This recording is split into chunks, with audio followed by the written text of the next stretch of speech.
I've been meaning to, for the longest time, do a video on why I feel that my home country, the United Kingdom, is broken beyond belief. I don't know when I'll be able to do a video on the subjects in question. I did cover some of it in my 3 years since Brexit video, but now that the Public Order Bill has gotten royal assent from old sausage fingers, whose coronation I hope gets crashed, I feel I need to say as much as I can think of on the spot. Ever since old dead Thatcher was elected Prime Minister 8 years before I was born, Britain as a union has been on the decline. Workers' rights slashed, our healthcare being slowly dismantled, our schools suffering more and more, and the country still now largely being stuck in Victorian times.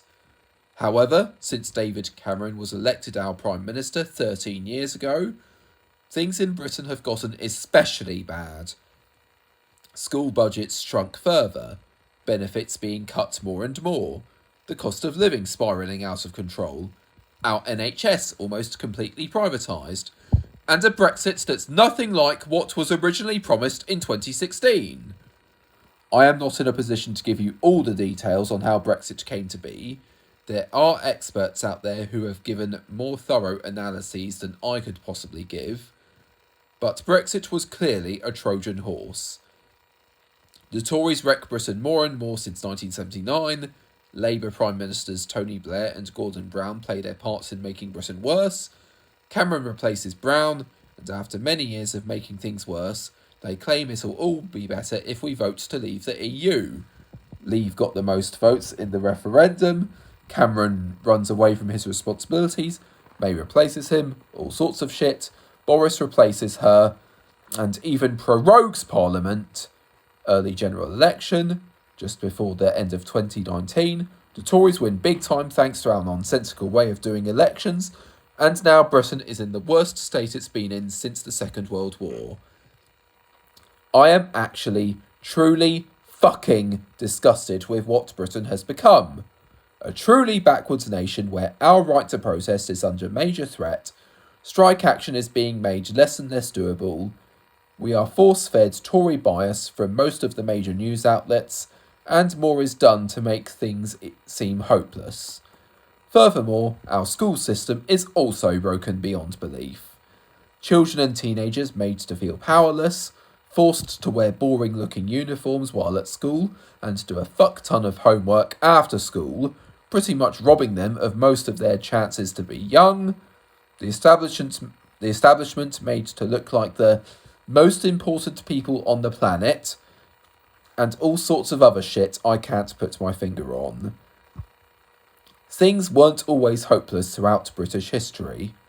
In the 1940s, Nye Bevan gave us the National Health Service, which made healthcare free at the point of need, funded by the British taxpayer. However, the far right are against the idea of anyone, regardless of wealth, being able to get the healthcare they need, so they've been working hard to take away our NHS and force on us a system where needing healthcare could potentially bankrupt you, which is how things are in the United States, where more than 500,000 residents every year go bankrupt over medical bills as a result. I can't believe Britain is in as bad a state as it's in now. Every election, it's always been either the Tories or Labour who win. However, it was always the Tories who were in power for most of the last 44 years. We did have a Labour government from 1997 to 2010. Tony Blair did fix some of the shit the Tories forced on us, but he also began the privatisation of our NHS, and instead of ending poverty, which he claimed to not be able to afford, he, together with then US President George W. Bush, made the Iraq War happen. Just goes to show how twisted the minds and priorities of these fuckers in power are. At some point in the last 10 years, Labour got a new leader who promised actual change for the better, Jeremy Corbyn. he would have actually won that early election Theresa May called in 2017, but there were some dicks in Labour who worked hard to sabotage Corbyn, and the press also played their part in making Corbyn look bad. What's that? You still claim Corbyn to be an anti-Semite? Not only that, but it's been proven again and again he is not an anti-Semite. Not only that, but he wasn't even accused of anti-Semitism until he became Labour leader.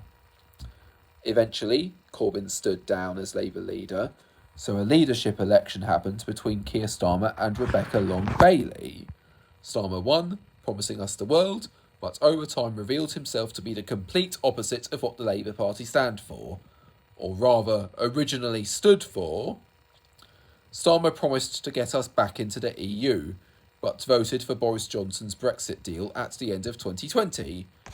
Starmer promised to restore the NHS, but is complicit in its ongoing privatisation. Starmer promised to abolish tuition fees, but now says he won't. How the fuck can you possibly be able to get away with such a bait and switch? Yes, I know the Public Order Act makes it illegal to even talk about going to a protest, and lets the police ban protests before they even happen, but clearly they're asking for trouble. Protest is why we have all the rights we take for granted, including weekends, holidays, maternity leave, and a minimum wage. If there was no protest at any point in history, we would never have gotten any of that, ever. We cannot let the Public Order Act or the PCSE Act stop us. The Tories and the Royals cannot be allowed to get away with this shit anymore. Extinction Rebellion, Just Stop Oil, and everyone else involved, you all did a great job on your recent The Big One protest. But seeing as the government completely disregarded your demands, I feel more needs to be done. Postal, rail and healthcare workers, your strike action since last summer has been great so far, but seeing as the Tories are still refusing to give you a proper pay rise, and the Royal Mail boss has even threatened to liquidate the public service turned private company, I feel we need to do something bigger than what has been done so far. The Tories have even gone as far as to threaten refugees with deportation to Rwanda. This is clearly sick and fascist. These refugees are fleeing war and other tragedies and need a place to call home. I can't believe I am many paragraphs into this rant, yet I've still not covered the cost of living crisis, or rather the cost of greed crisis. Ever since British gas was privatised by old dead Thatcher, energy companies have been hiking our bills more and more and making a killing off fossil fuels, even when solar, wind, etc. have been proven time and time again to be more efficient.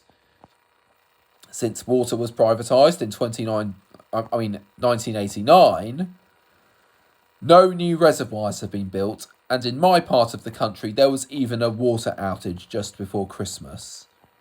Don't get me started on the situation involving social care. In the late 2010s, I was living in a training flat owned by a nearby independently owned supported living house, both not too far from where my parents live. However, the owners of that supported living house retired nearer the end of the 2010s and sold the whole establishment to a major care chain. This major care chain found my flat to be a fire risk because the only way out from upstairs was through the kitchen, but instead of moving me to another nearby property, they made me move to another one of their other care homes about half an hour away. I fucking hated it at their place. I only just recently got to move out after a long search for another place better run and closer to my parents. But at some point in the last few months of 2022, keep in mind my now ex-care home makes its residents pay £150 per month towards utilities, one staff member made me and each of the other residents sign an agreement to, from the following month onwards, each pay £250 per month towards utilities. I absolutely refused. They didn't back down from this until my parents intervened.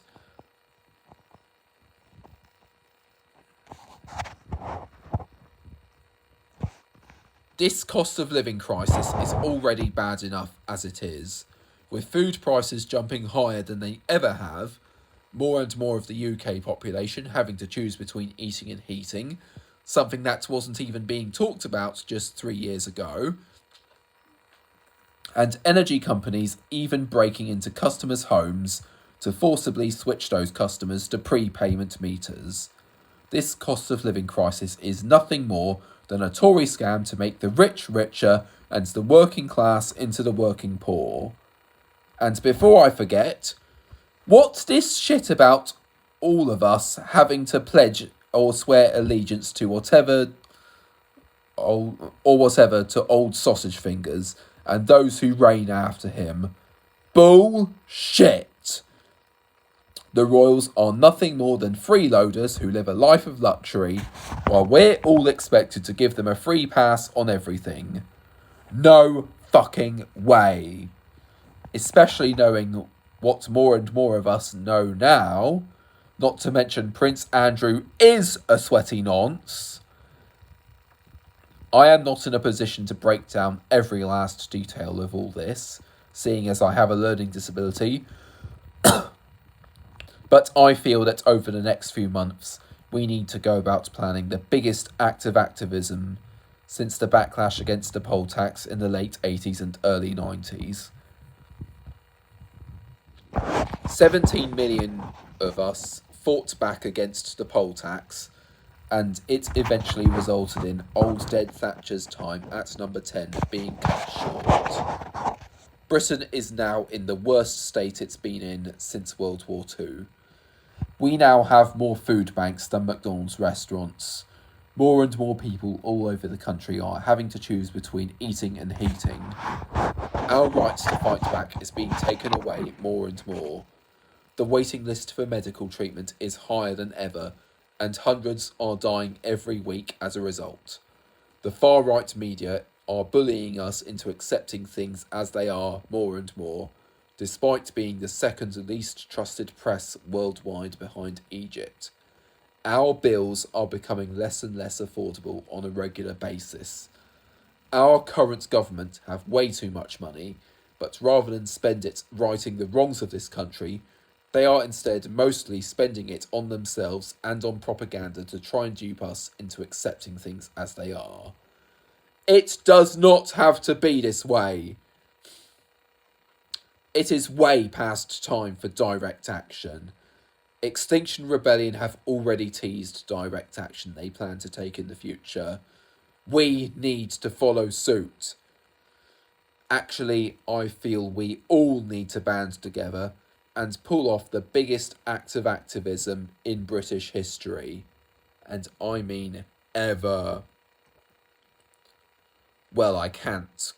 I'm not in a position to do a full analysis of British history or anything, but I feel that we need direct action, bigger than any seen in recent memory. More than 25 million of us in Parliament Square, no matter what our number one concern is, whether it's healthcare, education, the environment, the right to vote, or whatever else. The Tories and Starmer have got to go. By scapegoating refugees and working to send them to Rwanda, the Tories are only giving us a taste of how they'd treat all of us if they could get away with it. They've already said they are planning to take us out of the ECHR, implying they want to make slavery legal again. Looking back on what I have learned over the last 6 years, I can tell that one bad thing the government do always leads to another. 1 year they let private healthcare providers set up shop. Now the waiting list for healthcare is almost double what it was at the start of the pandemic. In late 2021, we begin to hear about food shortages. Shortly into 2022, everyone's panicking over a cost of living crisis. Our government will always claim it's to do with either COVID, Russia's invasion of Ukraine, inflation, or whatever else. But those are all clearly things they use as smokescreens for their obvious greed and disregard for human life. Not to mention, we had our hottest day on record last July. Clearly a sign we need to do away with fossil fuels. But again, our governments don't give a flying fuck about the truth. Again, we need to begin planning direct action to finally end this living nightmare. We are now 3 years into Brexit. Rishi Sunak is proving to be a worse Prime Minister than Boris Johnson. Keir Starmer clearly lied his way into replacing Jeremy Corbyn as Labour leader. Protesters have been doing a good job so far countering this, but I feel that direct action has to be taken. And soon. Otherwise, Britain could become a worse country to live in than North Korea. Over 25 million of us in Parliament Square. Maximum resistance. It has to happen. Tory rule and the Royals must end.